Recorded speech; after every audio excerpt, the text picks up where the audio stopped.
ನಮಸ್ತುಭ್ಯಂ ವರದೇ ಕಾಮರೂಪಿಣಿ ವಿದ್ಯಾರಂಭಂ ಕರಿಷ್ಯಾಮಿ ಸಿದ್ಧಿರ್ಭವತು ಮೇ ಸದಾ. ಸ್ನೇಹಿತರೆ, ಇವತ್ತಿನ ಸರಸ್ವತಿ ಪೂಜೆ, ನವರಾತ್ರಿ 8ನೇ ಪೂಜೆ. ಇವತ್ತು ನಾನು ಏನು ವಿಷಯದೊಂದಿಗೆ ಬಂದಿದ್ದೀನಿ ಅಂದರೆ, ಇವತ್ತಿನ ಪೂಜೆ ವಿಡಿಯೋ ಸಹ ಇದೆ. ನನ್ನ ಒಂದು ಸ್ವಲ್ಪ ಮಾತು ಅಂದರೆ, ನವರಾತ್ರಿಯಲ್ಲಿ ಕೆಲವೊಂದು ವಿಷಯಗಳು ಗೊತ್ತಿರೋದಿಲ್ಲ. ನನಗೆ ಗೊತ್ತಿರುವಷ್ಟು ನಿಮಗೆ ಹೇಳ್ತೀನಿ. ನನಗೂ ಸಹಿತ ಕೆಲವೊಂದು ವಿಚಾರಗಳು ಗೊತ್ತಿರಲ್ಲ. ನಾನು ವಿಡಿಯೋ ಮಾಡಿದಾಗ ನಮ್ಮ ವ್ಯೂವರ್ ಸ್ನೇಹಿತರು ಅವರು ನನಗೆ ಕಮೆಂಟ್ ಮಾಡಿದ್ರು, ಹೌದಲ್ವಾ, ಈ ವಿಷಯ ನನಗೂ ಗೊತ್ತಿರಲಿಲ್ಲ. ನಾವು ಪ್ರತಿದಿನ ತಿಳ್ಕೊಳ್ಳೋ ಅಂಥದ್ದು ತುಂಬಾ ಇರುತ್ತೆ. ನಾವು ಪ್ರತಿದಿನ ಹೊಸದನ್ನು ತಿಳ್ಕೊಳ್ತಾ ಇರ್ತೀವಿ. ಅದೇ ರೀತಿ ಇವತ್ತೇನು ಅಂತಂದರೆ, ನಮಗೆ ನವರಾತ್ರಿ ಪೂಜೆಗಳನ್ನು ಮಾಡ್ತೀವಿ. ಈ 9 ದಿನ 10 ದಿನ ಸಹಿತ ಪೂಜೆ ಮಾಡ್ತೀವಿ. ಈ ಪೂಜೆ ಮಾಡೋ ಟೈಮಲ್ಲಿ ನಮಗೆ ಕೆಲವೊಂದು ಒಳ್ಳೆಯ ಶಕುನಗಳಾಗತ್ತೆ. ಆ ಶಕುನಗಳು ಆದಾಗ ತಾಯಿ ನಮ್ಮ ಪೂಜೆಯನ್ನು ಸ್ವೀಕರಿಸಿದ್ದಾರೆ. ತಾಯಿ ನಮ್ಮ ಅಂದರೆ ದುರ್ಗೆ, ಮಹಾದೇವಿ, ಮಹಾಕಾಳಿ, ಮಹಾಲಕ್ಷ್ಮಿ ನಮ್ಮ ಮನೆಗೆ ಬಂದಿದ್ದಾರೆ ಅಂತ ಕೆಲವೊಂದು ಸಿಂಪ್ಟಮ್ಸಿಂದ ಗೊತ್ತಾಗತ್ತೆ. ಅಂದರೆ ತಾಯಿ ನಮ್ಮ ಮನೆಗೆ ಬಂದಿದ್ದಾಳೆ, ನಮ್ಮ ಪೂಜೆನ ಒಪ್ಕೊಂಡಿದ್ದಾಳೆ ಅಂತ ಹೇಳ್ಬಿಟ್ಟು ಕೆಲವೊಂದು ವಿಷಯಗಳಿಂದ ಗೊತ್ತಾಗುತ್ತೆ. ಅದು ಯಾವ್ಯಾವ ವಿಷಯ ಅಂತ ಹೇಳ್ತೀನಿ. ಈ ನವರಾತ್ರಿ 10 ದಿನದಲ್ಲಿ ಈ ರೀತಿ ನಿಮಗೇನಾದರೂ ಅನುಭವಗಳಾಗಿದ್ದರೆ, ತಾಯಿ ನಿಮ್ಮ ಪೂಜೆಯನ್ನು ಸ್ವೀಕರಿಸಿದ್ದಾಳೆ, ಇಷ್ಟಪಟ್ಟಿದ್ದಾಳೆ ಅಂತೇಳಿ ನಿಮಗೆ ಗೊತ್ತಾಗತ್ತೆ. ಕೆಲವೊಂದು ಸರಿ ನೀವು ನೋಡ್ತಾ ಇರ್ಬೋದು, ಪೂಜೆ ಮಾಡೋ ಟೈಮಲ್ಲಿ ಹಸು ಬಂತು, ನಾವು ಇನ್ನೇನು ಮಂಗಳಾರತಿ ಮಾಡೋ ಟೈಮಲ್ಲಿ ಹಸು ಬಂತು, ಅಥವಾ ಪೂಜೆಗೆ ಸ್ಟಾರ್ಟ್ ಮಾಡಿರ್ತೀವಿ ಹಸು ಬಂತು, ಅಥವಾ ಪೂಜೆ ಮಾಡಾಗಿ ಹೊರಗೆ ಬರ್ತಾ ಇರ್ತೀವಿ ಹಸು ಬಂತು ಅಂದರೆ ಆ ತಾಯಿ ಮಹಾಲಕ್ಷ್ಮಿನೇ ನಮ್ಮ ಮನೆಗೆ ಬಂದು ಅಂತ ಹೇಳಿ ಇದು ಒಂದು ಸಿಂಪ್ಟಮ್ ಆಗುತ್ತೆ. ಹಾಗೆ ಈ ನವರಾತ್ರಿ ಟೈಮಲ್ಲಿ ಯಾರೇ ಕನ್ಯೆ ಮುತ್ತೈದಿರೋ ಅಂದರೆ ಒಂದು 12 ವರ್ಷದ ಒಳಗಡೆ ಅಂದರೆ ಯಾರೇ ಬಂದ್ರೂ ಸಹಿತ ನಮ್ಮ ಮನೆಗೆ ಆ ಲಕ್ಷ್ಮಿ ಬಂದಂಗೆ ಯಾರ ಮನಸ್ಸನ್ನು ಸಹಿತ ನೋಯಿಸ್ಬಿಟ್ಟು ಕಳಿಸ್ಬಿಡಿ. ಅದರಲ್ಲೂ ಕನ್ಯೆ ಮುತ್ತೈದೆಯರು, ಚಿಕ್ಕ ಮಕ್ಕಳು ಅಂದರೆ ಹೆಣ್ಮಕ್ಳು ಮನೆಗೆ ಬಂದರು ಅಂದರೆ ಅವರಿಗೆ ಮಡ್ಲಕ್ಕಿ ಕೊಟ್ಟು ಕಳಿಸಿ. ಅವ್ರು ಬಂದರೂ ಸಹಿತ ಆ ತಾಯಿ ದುರ್ಗೆ, ಮಹಾಕಾಳಿ, ಮಹಾಲಕ್ಷ್ಮಿ, ಮಹಾಸರಸ್ವತಿ ಇವರೆಲ್ಲರೂ ನಮ್ಮ ಮನೆಗೆ ಬಂದರು. ಈ ಚಿಕ್ಕ ಚಿಕ್ಕ ವಿಷಯಗಳಲ್ಲೇ ನಾವು ಆ ತಾಯಿ ನಮ್ಮ ಪೂಜೆನ ಮನಸ್ಪೂರ್ವಕವಾಗಿ ಒಪ್ಕೊಂಡಿದ್ದಾಳೆ ಅಂತ. ಪೂಜೆನ ಒಪ್ಕೊಬೇಕು ಆ ತಾಯಿಗೆ ಅಂದರೆ ನಾವು ಆಡಂಬರ ಪೂಜೆ ಮಾಡಿಬಿಟ್ಟು ಆ ತಾಯಿ ಖುಷಿ ಪಡ್ತಾಳಂತಲ್ಲ. ನಾವು ನಮ್ಮ ಮನಸ್ಸು ಸ್ವಚ್ಛವಾಗಿರಬೇಕು. ಅಂದರೆ ಬೇರೆಯವ್ರಿಗೆ ಬೈಕಂತ ಆಗಲಿ ಅಥವಾ ಇನ್ನೇನೋ ಕೆಟ್ಟದ್ದು ಬಯಸ್ಕೊಳ್ತಾ ಅವ್ರಿಗೆ ಕೆಟ್ಟದಾಗಲಿ ಅಂತ ನಾವು ಪೂಜೆ ಮಾಡೋದು ಯಾವತ್ತೂ ಮಾಡಬಾರ್ದು. ಆ ರೀತಿಯೆಲ್ಲ ಇಲ್ಲದೇ ನಾವು ನಮ್ಮ ಮನಸ್ಸು ಶುದ್ಧತೆಯಿಂದ ನಮ್ಮಲ್ಲಿ ಏನು ಸಾಧ್ಯನೋ ಆ ಪೂಜೆನ ನಾವು ಮಾಡಿದ್ವಿ ಅಂದರೆ ಆ ತಾಯಿ ಒಪ್ಕೊತಾಳೆ. ಅದೇ ಈ ಕನ್ಯೆ ಮುತ್ತೈದೆಯರು ನಿಮ್ಮ ಮನೆಗೆ ಅಕಸ್ಮಾತಾಗಿ ಬಂದರು ಅಂದರೆ ಅವ್ರನ್ನ ವಾಪಸ್ ಕಳಿಸ್ಬಿಡಿ. ಒಂದು ಬ್ಲೌಸ್ ಪೀಸು ಮಡ್ಲಕ್ಕಿನಾದರೂ ಕೊಟ್ಟು ಕಳಿಸಿ. ಕಾಲು ತೊಳೆದು ಪೂಜೆ ಸಹ ಮಾಡ್ತಾರೆ. ಹಾಗೆಯೇ ನವರಾತ್ರಿ 9 ದಿನದಲ್ಲಿ 1 ದಿನ ಆದರೂ ಸಹಿತ ಏನಾದರೂ ಸ್ವೀಟನ್ನು ಹೆಣ್ಮಕ್ಳಿಗೆ, ಚಿಕ್ಕ ಚಿಕ್ಕ ಮಕ್ಳಿಗೆ ಕೊಡಿ. ಹಾಗೆಯೇ ನಮಗೆ ನವರಾತ್ರಿಯ ಪೂಜೆ ತಾಯಿ ಸ್ವೀಕರಿಸಿದಾಳೆ, ನಮ್ಮ ಮೇಲೆ ಇನ್ಮೇಲೆ ಅನುಗ್ರಹ ನಮ್ಮ ಮೇಲೆ ಬೀರ್ತಾಳೆ ಅಂದರೆ ಇನ್ನೂ ತುಂಬ ಒಂದು ಸೂಚನೆಗಳಿದೆ. ಅದನ್ನು ಹೇಳ್ತೀನಿ. ವಿಡಿಯೋ ಕೊನೆವರೆಗೂ ನೋಡಿ, ಮಿಸ್ ಮಾಡ್ದಿರೋವಾಗ ನೋಡಿ. ಹಾಗೆ ವಿಡಿಯೋ ಇಷ್ಟ ಆದರೆ ಲೈಕ್ ಮಾಡೋದನ್ನು ಮರಿಬೇಡಿ. ಈಗ ಹಸು ಬಂದಾಯಿತು, ಕನ್ಯೆ ಬಂದಾಯಿತು. ಹಾಗೆ ನೀವು ಈ ಟೈಮಲ್ಲಿ ಲಲಿತ ಸಹಸ್ರನಾಮ ಓದ್ತಾ ಇರ್ತೀರಾ, ದುರ್ಗಾ ದೇವಿ ಅಷ್ಟೋತ್ತರ ಓದ್ತಿರ್ತೀರಾ, ಲಕ್ಷ್ಮಿ ಅಷ್ಟೋತ್ತರ ಓದ್ತಿರ್ತೀರಾ, ಪೂಜೆ ಮಾಡ್ತಿರ್ತೀರಾ. ಒಂದು ತಾಯಿ ಹತ್ರ ನೀವೇನೋ ಮನಸ್ಸಿಂದ ಬೇಡ್ಕೊಳ್ತಾ ಇರ್ತೀರ, ಅಮ್ಮ ನಂಗೆ ಇದು ಕೊಡು ಅಂತೇಳಿ. ನಾವು ನಮ್ಮ ಕಷ್ಟ ಸುಖಗಳೆಲ್ಲವೂ ದೇವ್ರ ಹತ್ರ ಹೇಳ್ತಾ ಇರ್ತೀವಿ. ಖುಷಿಯಾದಾಗಲೂ ನಾವು ಬಂದು ತುಪ್ಪ ದೀಪ ಹಚ್ಚುತ್ತಾ ಇರ್ತೀವಿ. ಕಷ್ಟ ಆದಾಗಲೂ ಬಂದು ನೀವೇ ಕಾಪಾಡಬೇಕು ನಮಗೆ ಅಂತ ಆ ಅಮ್ಮನಲ್ಲಿ ಕೇಳ್ಕೊಳ್ತಾ ಇರ್ತೀವಿ. ಅಂಥ ಟೈಮಲ್ಲಿ ನಿಮಗೆ ತಾನಾಗೆ ಒಂದು ಕಣ್ಣಲ್ಲಿ ನೀರು ಬಂತು ಅಂತಂದರೆ ನೀವು ನಿಜವಾಗ್ಲೂ ಅದು ಶುಭ ಸಂಕೇತನೆ ಅಂತ ಹೇಳ್ಬೋದು. ಆ ರೀತಿ ನಿಮ್ಗೆ ಈ 10 ದಿವಸದಲ್ಲಿ ಏನಾದರೂ ಆಗಿದೆ ಅಂದರೆ ಇನ್ನು ಮೇಲೆ ಆ ತಾಯಿ ನಿಮ್ಮ ಭಕ್ತಿಗೆ ಒಪ್ಪಿದ್ದಾಳೆ ಅಂತಲೇ ಅರ್ಥ. ಇದು ಒಂದು ಶುಭ ಸೂಚನೆ ಅಂತ ಹೇಳ್ಬೋದು. ಹಾಗೆಯೇ ಈಗ ನವರಾತ್ರಿ ಟೈಮು ಸಂಜೆ ಟೈಮಲ್ಲಿ ನಾವು ಪೂಜೆ ಎಲ್ಲ ಮಾಡಿ ಅಥವಾ ಬೆಳಗ್ಗೆ ಬೇಗ ಪೂಜೆ ಎಲ್ಲ ಮಾಡಿ ಇನ್ನೇನು ನಾವು ಪೂಜೆ ಎಲ್ಲ ಮುಗೀತು ಅಂತೇಳಿ ಬರೋ ಟೈಮಲ್ಲಿ ಯಾರಾದರೂ ನಮಗೆ ಕೊಡೋದಿತ್ತು ದುಡ್ಡು ತಗೊಳ್ಳಿ ಅಂತೇಳಿ ಕೊಡೋಕ್ಕೆ ಬಂದರು ಅಂದರೆ ಅಲ್ಲೂ ಸಹಿತ ಆ ಮಹಾಲಕ್ಷ್ಮಿ ನಮ್ಮ ಮನೆಗೆ ಬರ್ತಾ ಇದ್ದಾಳೆ ಅಂತಲೇ ಅರ್ಥ. ಹಾಗೆ ಇದು ಒಂದು ಶುಭ ಸೂಚನೆ ಆಗುತ್ತೆ. ನನಗೆ ಆಗಿದೆ ಫ್ರೆಂಡ್ಸ್. ಹೆಂಗಂದರೆ ನಾನು ಟೈಲರ್ ಅಲ್ವಾ, ಯಾರಾದರೂ ನನಗೆ ಬಟ್ಟೆ ಇಸ್ಕೊಳಕ್ಕಾಗಲಿ ಕೊಡೋಕ್ಕಾಗಲಿ ಬರ್ತಾ ಇರ್ತಾರೆ. ತುಂಬ ಸಲ ಆಯಿತು, ನಾನು ಇನ್ನೇನು ಪೂಜೆ ಮಾಡಿ ಹೊರಗೆ ಬರ್ತಿರೋಂಗೆ ಅಕ್ಕ ತಗೊಳ್ಳಿ, ನಾನು ಬ್ಲೌಸಿನ ದುಡ್ಡು ಕೊಟ್ಟಿರಲಿಲ್ಲ ತಗೊಳ್ಳಿ, ಆ ರೀತಿಯೆಲ್ಲ ಹೇಳಿದ್ರು. ಹಾಗೆ ಈ 9 ದಿವಸ ನನಗೂ ಸಹಿತ ಒಂದು ದಿವಸ ಅಳುನೂ ಬಂತು. ಅದು ಅಯ್ಯೋ ನಾವು ದೇವ್ರ ಮುಂದೆ ಹತ್ಬಿಟ್ಟೆ ಏನು ಆ ಥರ ಇಲ್ಲ.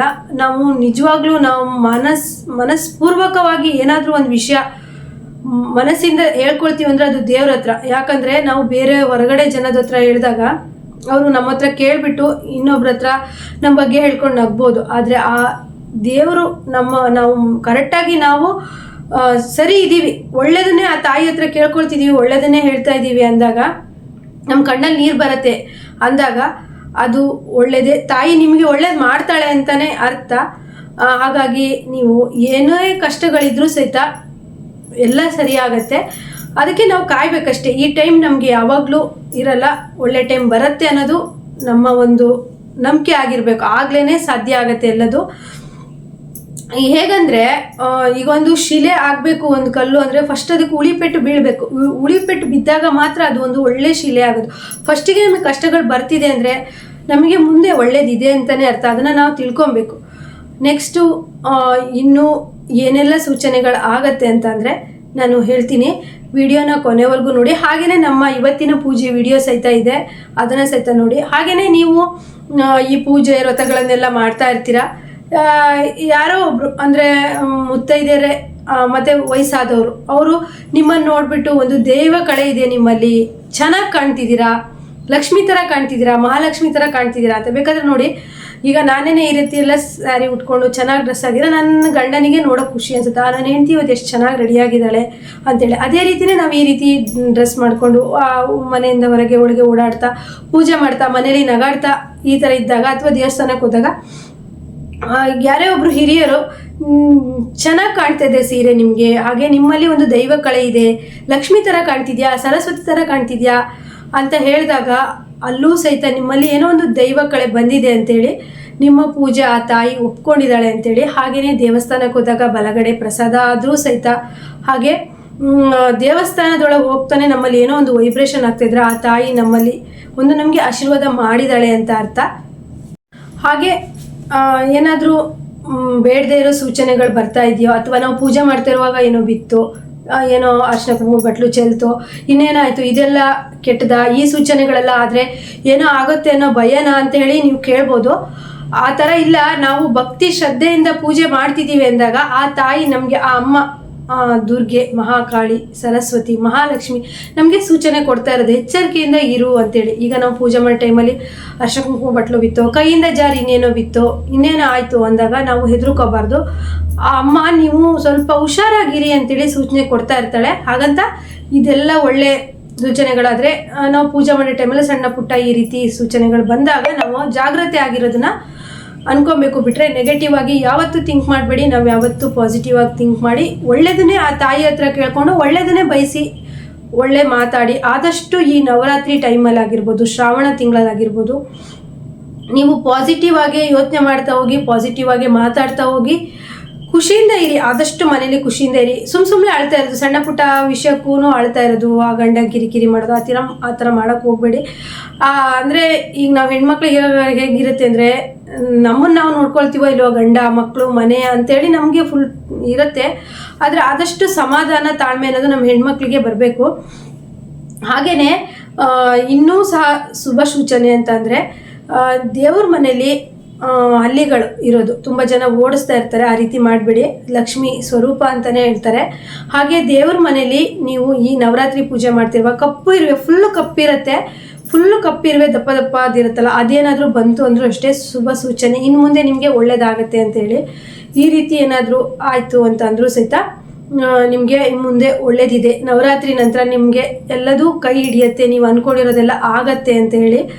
ಆಗ ನೀವು ಯಾವುದೇ ಕಾರಣಕ್ಕೂ ದೇವ್ರ ಮನೆಯೆಲ್ಲ ಅಲ್ಲಿ ಆಗಿದೆ ಅದನ್ನೆಲ್ಲ ಓಡಿಸೋಣ ಅಂತ ಹೇಳ್ಬಿಟ್ಟು ಇನ್ನೇನೋ ಮಾಡೋಕ್ಕೆ ಹೋಗ್ಬೇಡಿ. ಅದು ಸಹ ಲಕ್ಷ್ಮೀ ಸ್ವರೂಪ. ಆದಷ್ಟು ದೇವ್ರ ಮನೆಯಲ್ಲಿ ನೀಟಾಗಿ ಇಟ್ಕೊಳ್ಳಿ, ಕ್ಲೀನಾಗಿ ಇಟ್ಕೊಳ್ಳಿ.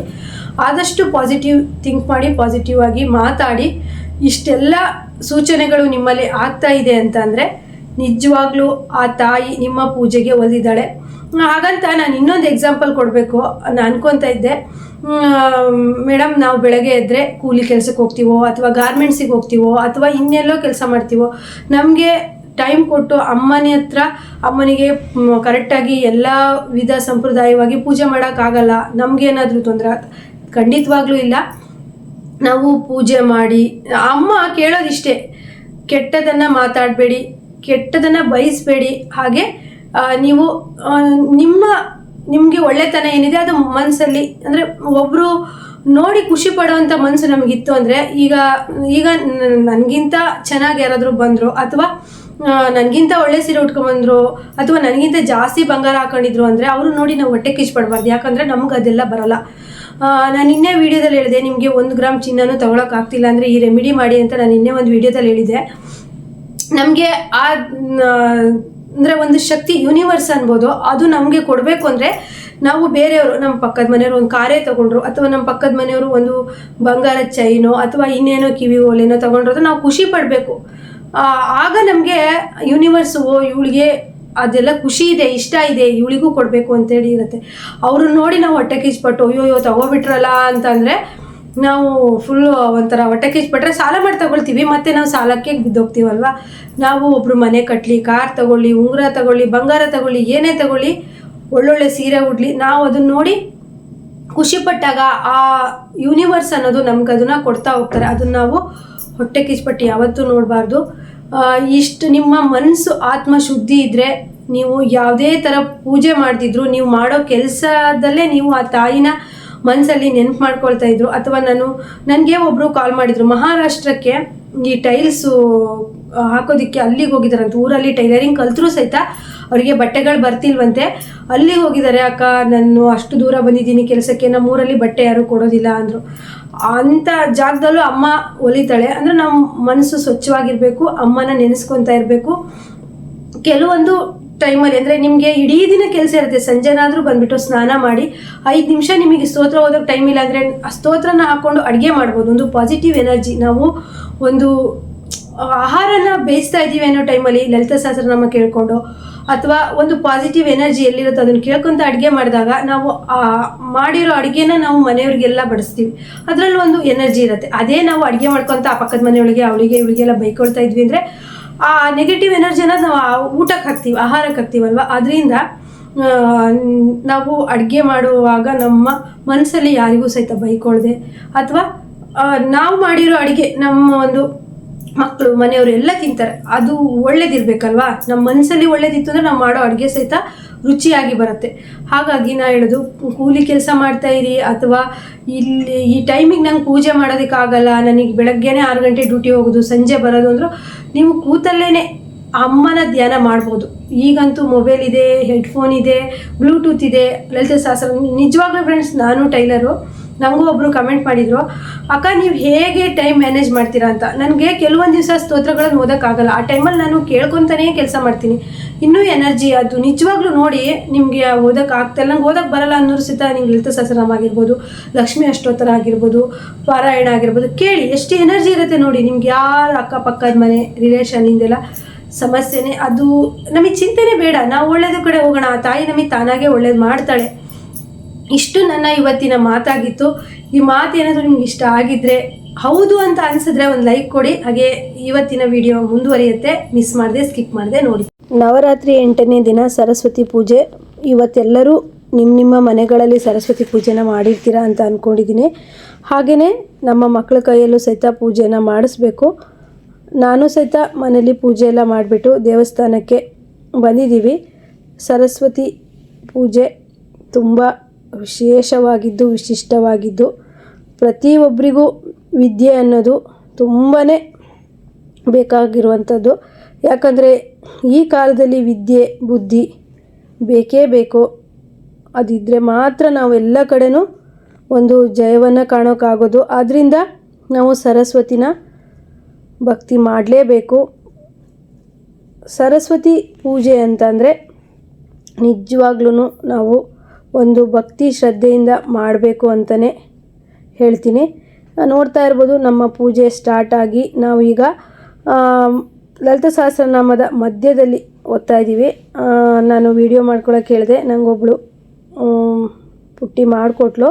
ಹಾಗೆ ಲಲಿತಾ ಸಹಸ್ರನಾಮ ಎಲ್ಲ ಮುಗೀತು. ನೆಕ್ಸ್ಟು ಸಹಸ್ರನಾಮಾವಳಿ ಎಲ್ಲ ಮುಗಿದ ಮೇಲೆ ಧೂಪ ದೀಪ ಹಾಗೆ ಪ್ರಸಾದ ಪ್ರತಿದಿನ ನೀವು ನೋಡ್ತಾ ಬಂದಿದ್ದೀರಾ ವಿಡಿಯೋದಲ್ಲಿ.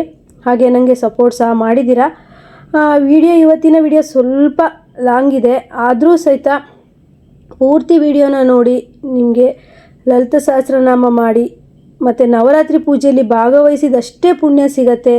ನನ್ನ ವಿಡಿಯೋ ತುಂಬ ದೂರದಿಂದ ಎಲ್ಲ ನೋಡಿ ನನಗೆ ಕಮೆಂಟ್ ಮಾಡ್ತಾ ಇದ್ದಾರೆ. ನೀವು ಪ್ರತಿದಿನ ಈ ವಿಡಿಯೋ ನೋಡೋದ್ರಿಂದನೂ ಸಹಿತ ಆ ತಾಯಿಯ ಒಂದು ಅನುಗ್ರಹ ನಿಮಗೆ ಸಿಗತ್ತೆ. ಲಕ್ಷ್ಮಿ, ಪಾರ್ವತಿ, ಸರಸ್ವತಿ, ಮಹಾಕಾಳಿ, ಮಹಾದುರ್ಗೆ, ನವರಾತ್ರಿ ನವದುರ್ಗೆಯರ ಒಂದು ಆಶೀರ್ವಾದ ನಿಮಗೆ ಸಿಗತ್ತೆ. ನೋಡ್ತಾ ಇದ್ದೀರಲ್ವ, ಪೂಜೆ ಎಲ್ಲ ಆಯಿತು. ನಾವಿನ್ನು ಮನೆಗೆ ಹೋಗೋದಕ್ಕೆ ಎಲ್ಲ ಸಹ ಬುಟ್ಟಿಗೆ ಜೋಡಿಸ್ಕೊಳ್ತಾ ಇದ್ದೀವಿ. ದೀಪ ಹಚ್ಚಿಕೊಂಡು ಮನೆಗೆ ಹೋಗಿ ನಾವು ಮನೆಯಲ್ಲಿ ಇಟ್ಬಿಟ್ಟು ಕೈ ಮುಗಿಬೇಕು. ನೋಡ್ತಾ ಇರ್ಬೋದು, ಇಲ್ಲಿ ಪೂಜೆ ಎಲ್ಲ ಆದಮೇಲೆ ಆರತಿ ಕೊಡ್ತಾರೆ. ನಾವು ಇಟ್ಕೊಂಡಿರೋಂಥ ಲಕ್ಷ್ಮಿಗೆ ಆರತಿಯನ್ನು ಮಾಡಿ ಆರತಿ ಹಾಡನ್ನು ಹೇಳ್ತೀವಿ. ಆದರೆ ತುಂಬಾ ಸೌಂಡ್ ಇದ್ದಿದ್ದರಿಂದ ನಾನು ಹಾಡನ್ನು ಮ್ಯೂಟ್ ಮಾಡಿದ್ದೀನಿ. ಕೊನೆಯಲ್ಲಿ ಶಾರದೆ ಹಾಡು ಇದೆ, ಮಿಸ್ ಮಾಡಿದೆ ವಿಡಿಯೋನ ನೋಡಿ, ಯಾಕಂದರೆ ತುಂಬಾ ಚೆನ್ನಾಗಿ ಬಂದಿದೆ. ಒಂದೇ ಶಾರದೆ. ನೋಡ್ತಾ ಇರ್ಬೋದು, ಇವತ್ತು ಸಹ ತುಂಬ ಜನ ಇದ್ದರು ಪೂಜೆಗೆ. ಇವತ್ತಿನ ಬಣ್ಣ ಬಂದುಬಿಟ್ಟು ಪಿಕಾಕ್ ಗ್ರೀನ್ ಅಂತ ಹೇಳಿದರು, ಆದರೆ ಈ ಸಲ ಸ್ವಲ್ಪ ಬಣ್ಣದಲ್ಲಿ ತುಂಬಾ ಗೊಂದಲ ಇದೆ. ಅಮ್ಮಂಗೆ ನೋಡಿ ಗ್ರೀನ್ ಕಲರಲ್ಲಿ ಸ್ಯಾರಿನ ಹಾಕಿದ್ರು, ತುಂಬ ಚೆನ್ನಾಗಿ ಅಮ್ಮ ಕಂಗೊಳಿಸ್ತಾ ಇದ್ದರು. ಹಾಗೆ ನೋಡ್ತಾ ಇರ್ಬೋದು, ಇವರು ಪ್ರತಿದಿನ ಲಿಂಬೆಹಣ್ಣಿನ ದೀಪನ ಹಚ್ಚುತ್ತಾರಲ್ವ, ಅವರು ಇವತ್ತೂ ಸಹಿತ ನಾವು ಪೂಜೆಗೆ ಬಂದ ಟೈಮಲ್ಲಿ ಹಚ್ತಾ ಇದ್ರು. ಇವತ್ತು ವೈಭವನ ಬರ್ತಡೇ ಇತ್ತು, ಹಾಗಾಗಿ ಸರಸ್ವತಿ ಅವನ ಹೆಸರಲ್ಲಿ ಅರ್ಚನೆ ಮಾಡಿಸ್ಕೊಂಡು ಹೋಗೋಣ ಅಂತ ನಿಂತಿದ್ವಿ. ಈ ವಿಡಿಯೋದ ಮುಖಾಂತರ ನನ್ನ ಮಗ ವೈಭವ್ಗೆ ನಾವು ವೈಭವ್ ಅವನ ಹೆಸರು, ನನಗೆ ಬಾಯಲ್ಲಿ ವೈಭವ್ ಅಂತ ಬಂದುಬಿಡ್ತು. ಅವನ ಹೆಸರು ವೈಭವ್ ಅಂತ. ಅವನಿಗೆ ಆಯುಷು, ಆರೋಗ್ಯ, ವಿದ್ಯೆ, ಬುದ್ಧಿ ಎಲ್ಲ ಕೊಟ್ಬಿಟ್ಟು ಆ ದೇವರು ಅಮ್ಮ ಕಾಪಾಡಲಿ ಅಂತ ಹೇಳಿ ನಾನು ಕೇಳ್ಕೊಳ್ತೀನಿ. ಇವತ್ತು ಬರ್ತಡೇ ಸೆಲೆಬ್ರೇಷನ್, ಅಣ್ಣ ತಮ್ಮನ ಬರ್ತಡೇ ಇಬ್ಬರದು ಒಂದೇ ತಿಂಗಳಲ್ಲಿ ಬಂದಿತ್ತು. ಸೆಲೆಬ್ರೇಷನ್ ಮಾಡಬೇಕು ಅಂತ ಇದ್ವಿ, ಸ್ವಲ್ಪ ಅನಿವಾರ್ಯ ಕಾರಣದಿಂದ ಆಗಲಿಲ್ಲ. ಆದ್ದರಿಂದ ಅವನ ಹೆಸರಲ್ಲಿ ಅರ್ಚನೆ ಮಾಡಿಸ್ಕೊಂಡು ಹೋಗೋಣ ಅಂತ ಹೇಳ್ಬಿಟ್ಟು ದೇವಸ್ಥಾನಕ್ಕೆ ಬಂದಿದ್ವಿ. ಸರಸ್ವತಿ ನಾನು ಹಾಗೆ ಅರ್ಚನೆ ಸಹಿತ ಮಾಡ್ತಾಯಿದ್ರು. ನೋಡ್ತಾ ಇರ್ಬೋದು ಅಮ್ಮ ಹೇಗೆ ಕಂಗೊಳಿಸಿದ್ದಾರೆ ಅಂತ. ಹಾಗೆ ಮಂಗಳಾರತಿ ಸಹಿತ ಆಗ್ತಾ ಇದೆ. ನಮಸ್ತೇಸ್ತು ಮಹಾಮಾಯೆ ಶ್ರೀಪೀಠೆ ಸುರಪೂಜಿತೆ ಶಂಖಚಕ್ರ ಗದಾಸ್ತೆ ಮಹಾಲಕ್ಷ್ಮಿ ನಮೋಸ್ತುತೆ. ಸ್ನೇಹಿತರೆ, ನಾನು ಅಮ್ಮಂಗೆ ಯಾವತ್ತೂ ಈ ರೀತಿ ಆರತಿ ಮಾಡೋದಕ್ಕೆ ಬಂದಾಗ ನನಗೆ ಅದು ಮನಸ್ಸಲ್ಲಿ ನಾನು ಹೇಳ್ಕೊಂಬಿಡ್ತೀನಿ. ನೋಡ್ತಾ ಇರ್ಬೋದು, ದೀಪದಲ್ಲಿ ಹೂಬತ್ತಿ ಬಂದಿದೆ. ನೀವು ಮನೆಯಲ್ಲಿ ಪೂಜೆ ಮಾಡ್ತಾ ಇರುವಾಗ ಈ ರೀತಿ ಬಂದಿತ್ತು ಅಂದರೆ ಅದು ಸಹಿತ ಶುಭ ಸೂಚನೆಯೇ ಅನ್ಬೋದು. ಅಮ್ಮಂಗೆ ಮಂಗಳಾರತಿ ಮಾಡೋಕ್ಕೆ ಸ್ಟಾರ್ಟ್ ಮಾಡಿದ ತಕ್ಷಣ ನನಗೆ ಈ ಸ್ತೋತ್ರ ಬಾಯಿಗೆ ಬಂದುಬಿಡುತ್ತೆ. ಹಾಗೆ ಕುಂಕುಮಾರ್ಚನೆ ಸಹಿತ ಆಗ್ತಾಯಿತ್ತು. ಇದನ್ನೆಲ್ಲ ಮುಗಿಸ್ಕೊಂಡು ಇನ್ನು ನಾವು ಮನೆಗೆ ಹೋಗೋಷ್ಟೊತ್ತಿಗೆ 8 ಗಂಟೆನೇ ಆಗಿಬಿಟ್ಟಿತ್ತು. ಹಾಗೆ ಅಮ್ಮನ ದರ್ಶನ ಎಲ್ಲ ಮಾಡಿಕೊಂಡು ಪ್ರಸಾದನೆಲ್ಲ ತೊಗೊಂಡು ಇನ್ನು ಮನೆ ಕಡೆಗೆ ಹೋಗುವಂಥ ಟೈಮ್ ಬಂತು. ಹಾಗೆ ನೋಡ್ತಾ ಇರ್ಬೋದು, ನಾನು ಮನೆಗೆ ಬರೋದನ್ನು ನಮ್ಮ ಮನೆಯವ್ರು ಕಾಯ್ತಾ ಇರ್ತಾರೆ. ಯಾಕಂದರೆ ದೇವರ ದೀಪ ತಂದಿರ್ತೀನಲ್ವಾ, ಅದಕ್ಕೆ ಕೈ ಮುಗಿದು ಅಕ್ಷತೆ ಹಾಕಿ ಕೈ ಮುಗಿದು ಬೇಡ್ಕೊಂಡು ಹೋಗೋದಕ್ಕೆ ನಾನು ಇವತ್ತು ಸರಸ್ವತಿ ಪೂಜೆ ಎಲ್ಲ ಮಾಡಿದ್ದೆ ಬೆಳಗ್ಗೆನೇ. ಹಾಗೆ ದೀಪನ ನಾವು ಈ ರೀತಿ ಮನೆಯಲ್ಲಿ ತಂದುಬಿಟ್ಟು ಇಟ್ಬಿಟ್ಟು ಅಕ್ಷತೆ ತಗೊಂಡು ನಮ್ಮ ಮನಸ್ಸಲ್ಲಿ ಏನು ಕೋರಿಕೆ ಇರುತ್ತೋ ಅದನ್ನು ನಾವು ಬೇಡ್ಕೊಂಡು ಹಾಕಬೇಕು. ಹಾಗೆ ದೇವ್ರ ಮೂರ್ತಿ ಸಹ ತಗೊಂಡೋಗಿರ್ತೀವಿ, ಅದನ್ನು ಸಹಿತ ತೆಗೆದುಬಿಟ್ಟು ಅದೇ ಜಾಗದಲ್ಲಿ ಇಟ್ಟು ಕೈ ಮುಗಿಬೇಕು. ಹಾಗೆಯೇ ಹೂ ಮತ್ತು ಕುಂಕುಮ ತಂದಿರ್ತೀನಿ, ಅದರಲ್ಲೇ ಕುಂಕುಮ ಇರುತ್ತೆ. ಲಾಸ್ಟ್ ದಿವಸ ನಮಗೆ ವಿಜಯದಶಮಿ ದಿವಸ ನಾವು ಮಾಡಿರುವಂತಹ ಕುಂಕುಮಾರ್ಚನೆ ಪ್ರಸಾದವನ್ನು ನಮಗೆ ಕೊಡ್ತಾರೆ. ನವರಾತ್ರಿ ಅಂದ್ರೇ ಮನಸ್ಸಿಗೆ ಅಷ್ಟು ಖುಷಿಯಾಗುತ್ತೆ. ನೋಡ್ತಾ ಇರ್ಬೋದು, ನಾನು ಎಲ್ಲ ಇಟ್ಬಿಟ್ಟು ನಾನು ಹೋಗ್ತಾ ದೀಪ ಹಚ್ಚಿ ಸ್ತೋತ್ರ ಓದಿ ಹೋಗಿದ್ದೆ. ದೀಪ ಇನ್ನೂ ಇತ್ತು, ಏನೋ ಗೊತ್ತಿಲ್ಲ, ನಾ ಬರೋವರೆಗೂ ಸಹಿತ ದೀಪ ಉರಿತಾನೇ ಇರುತ್ತೆ. ಹಾಗೆಯೇ ನಾವು ದೀಪಕ್ಕೆ ನಮ್ಮ ಮನಸ್ಸಲ್ಲಿ ಏನು ಇಷ್ಟ ಇರುತ್ತೆ ಅದನ್ನು ಬೇಡಿಕೊಂಡು ಈ ರೀತಿ ಹಾಕಿ ಕೈ ಮುಗಿದು ಪ್ರಾರ್ಥನೆ ಮಾಡ್ಕೋಬೇಕು. ಪ್ರತಿದಿನ ನನ್ನ ಇದೇ ರೀತಿ ರೊಟೀನ್ ಇರುತ್ತೆ, ಅಂದರೆ ನವರಾತ್ರಿ ಟೈಮಲ್ಲಿ. ಹಾಗೆ ಆಮೇಲೆ ದೇವಸ್ಥಾನದಿಂದ ತಂದಿರೋ ಪ್ರಸಾದನ ಕಣ್ಣಿಗೊತ್ಕೊಂಡು ತೊಗೊಬೇಕಾಗತ್ತೆ. ನೀವೆಲ್ಲ ಯಾವ ರೀತಿ ಪೂಜೆನ ಮಾಡಿದ್ರಿ ಅಂತ ನನಗೆ ಕಮೆಂಟ್ ಮಾಡಿ. ನಾನು ಸಿಂಪಲ್ಲಾಗಿ ಈ ರೀತಿ ಮಾಡ್ಕೊಂಡಿದ್ದೀನಿ. ನೋಡ್ತಾ ಇರ್ಬೋದು, ಪ್ರತಿದಿನ ಯಾವುದೆಲ್ಲ ಪೂಜೆ ಇರುತ್ತೋ ಆ ಸ್ತೋತ್ರನ ಓದ್ತೀನಿ, ಮತ್ತು ಲಲಿತಾ ಸಹಸ್ರನಾಮ ಇರುತ್ತೆ. ಇವತ್ತಿನ ವಿಡಿಯೋ ಇದಾಗಿತ್ತು ಫ್ರೆಂಡ್ಸ್. ನೆಕ್ಸ್ಟ್ ವಿಡಿಯೋದೊಂದಿಗೆ ಮತ್ತೆ ಬರ್ತೀನಿ. ಸರ್ವೇ ಜನ ಸುಖಿನೋ ಭವಂತು, ಸನ್ಮಂಗಲಾನಿ ಭವಂತು.